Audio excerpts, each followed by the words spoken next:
Hello everyone, I'm Love here, back again with another Awaken Chaos Era video. So in today's video, I'll be creating a guide on the Runes of God, or also known as the Guild versus Environment, and I'll be showing you how I deal some damage to this wood mini tower boss. So for this team, I'm using Cece, Rosalie, Scarlett, as well as Savanna. And for the spells, I'll be using Shield of Mercy and Sundering Purgatory. So how this strategy works is basically my Rosalie is my primary main damage dealer. So she'll be supported with CC because she will provide some joint attacks to lower down the boss block damage buff. As you can notice there, there's a blue icon with a white cross and wings. That's basically the one that reduces the incoming damage from your heroes. And then I've also have Savanna.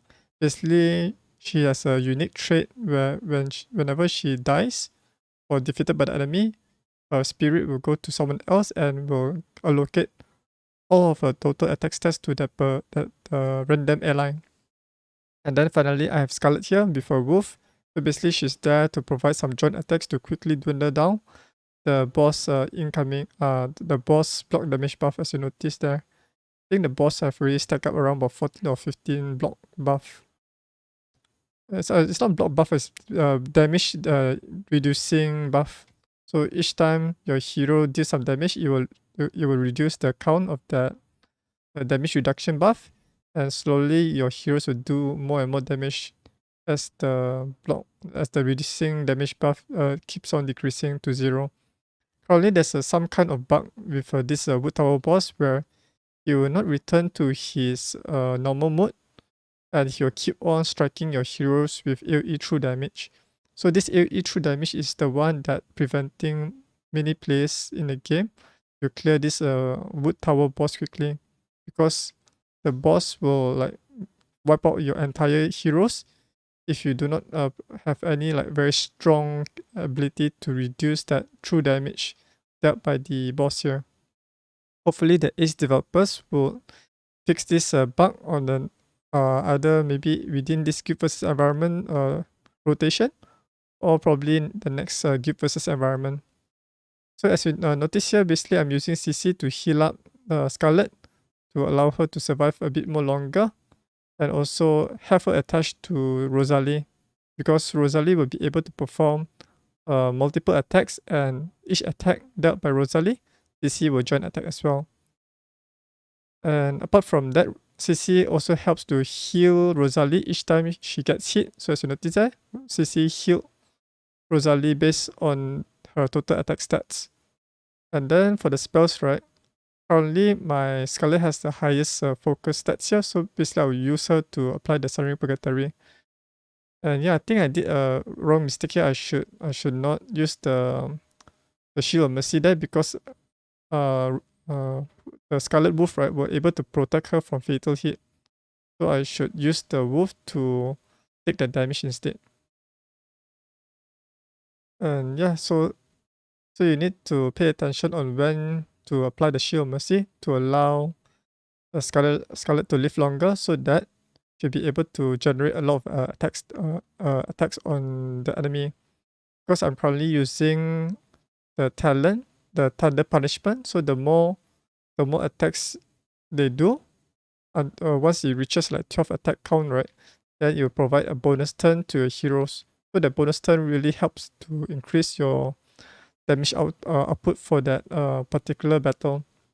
So currently my guild have already unlocked the third talent, which is the Holy Hourglass. That means that my team can battle this wood tower boss for 15 rounds instead of the 10 rounds. So the more rounds you have, the more damage you can do to this boss. The great thing about Rosalie is she has this block damage buff on her, the one that's like unkillable, which prevents her from taking those true damage. And once the unkillable or block damage buff wear off, I think it's invincible buff. It's not unkillable, invincible buff that prevents taking any damage. And she also has another buff that also reduces the incoming damage, something similar to how Craze Uzak works. So this allows her to live quite long compared to many heroes in the game. And she's also a fire hero, which allows her to deflect some of the incoming attack. And yeah, so we are now on the 12th round. Got 3 more rounds to go. We have already cleared, I think, a few percentage of the hero's boss health. Alright, so let's say assuming that if you want to do more damage, probably, let's say if you want to improve this team, right? I would recommend you to maybe swap out Scarlett with the dark hero like Garnet. I think it's Garnet, is it? Garnet will be able to revive herself. Once your heroes performs multiple skills, then she will revive herself. And you can also swap out Scarlett with someone who can survive even though he gets killed. I think there's one who is Dark Valeria, Dark Doom Valeria or something. Basically, once she gets killed, right, she'll be able to still support her ally, although in the background, but the enemy will not be able to damage her. Usually, the Doom Valeria, right, the Dark Doom Valeria, is usually used for Arena in Rebel set to stun the enemies, but you can also use her in this scenario to do more damage. I've tested out several combination of heroes that can provide aura, such as like Poros. They can allow your hero to deal more damage, but whenever the enemy's health drops below 50%, but that aura, right, will not work if the hero is dead.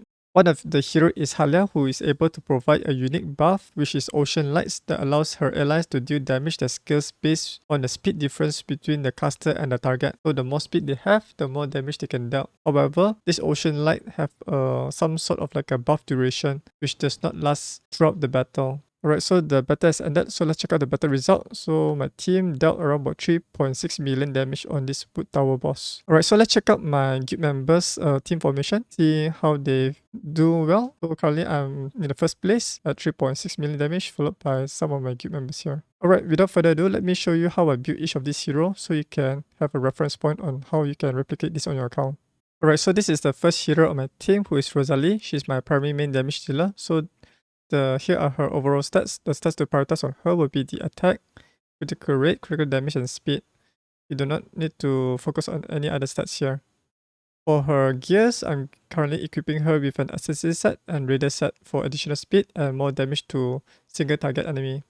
So I'll browse through all of this equipment so you can pause the video to get an overview of what are the stats that I prioritize for my gears. Basically attack boots, critical rate ring, and attack necklace. I'll swap out the critical rate ring with a critical damage ring once I have her fully mastery. And her ascension is all maxed out. The best one would be to get the 5th ascension, so that she'll be able to do additional attack. And yeah, I have not invested any mastery books in her. Alright, so let's move on to the second hero, who is Savanna. Alright, so this is the second hero, Savanna. Basically, her primary goal is to transfer all her total attack stats to her random ally. So you just need to prioritize on the attack stats rather than any other stats here. So I'm currently gearing her with a triple warrior set to provide an additional 45% attack stats. And yeah, all the gears here, just get the one that has the highest attack total stats. You can also use roll the flash stats attack on those necklace, ring, and the boots. For glyphs and abilities, they are all maxed out. And for her ascension, it's very important to get the second ascension to improve the grant of the total attack stats from 50% to 100%. There are no mastery books invested in her. Okay, so let's move on to the third hero, who is Scarlett. So basically, Scarlett is here are her overall stats here. Basically, she's built for the guild boss, so that's why she has very high speed, some attack stats, critical rate, and critical damage. So since her primary damage is from bleed, I just built her with more attack stats. So currently I'm gearing her with a curse set as well as warrior set. Curse set is to provide additional attacks, which is very beneficial in reducing the wood boss block damage buff or damage reduction buff. And yeah, so those are the gears, and then her glyphs and abilities are all maxed out. I've already also fully ascended her. Her 5th ascension just basically improves the bleeding damage. And currently I have not invested any mastery books in her yet. And then let's move on to the final hero in the team, who is an elite hero, and that is Cece. Right, so this is my final hero, Cece. Basically, she's like a supported hero like Savanna, where she attached to someone else. So here are her overall stats. I prioritize on the attack, speed, critical rate, and critical damage. Basically, this one is my arena build for Cece. to build her fast, attach to someone, and then she'll provide that 60% boost attack stats through her ultimate ability, Dryadic Bind. And yeah, so this one will also allows her to heal her ally whenever her ally gets attacked, as you notice there, her ultimate ability. Her trait is just basically to provide her with ability ineffective to prevent receiving any damage. So currently I'm gearing her with a double Raider set and one Raptor set. I would recommend you to just build her with more attack stats so she'll provide more healing to your ally and also boost and also deal more damage to the wood boss. But this one is more tuned for arena. Her glyphs and abilities. Her glyphs is maxed out, but her abilities are not. Basically, I think I fully booked her skill mastery, but I've forgotten to upgrade her skills. So yeah, so I think she'll deal less damage on the previous boss battle there. And yeah, so if you are able to get her to the 5th ascension, basically this will provide her with additional survivability against the wood tower boss AoE True Damage. I did not max out her mastery. The most important thing is to just get her gear and ability fully maxed out. Her physics is just basically to provide more additional health and defense survivability to her, but that one's not really important. Alright, so that's basically it for my hero build. And if you found this video helpful, do give this video a thumbs up. And if you're new to my YouTube channel, you can click on the subscribe button as well as ringing the notification bell to stay up to date whenever I upload a new video on this channel. Thanks for watching, and I'll see you guys in the next video. Bye!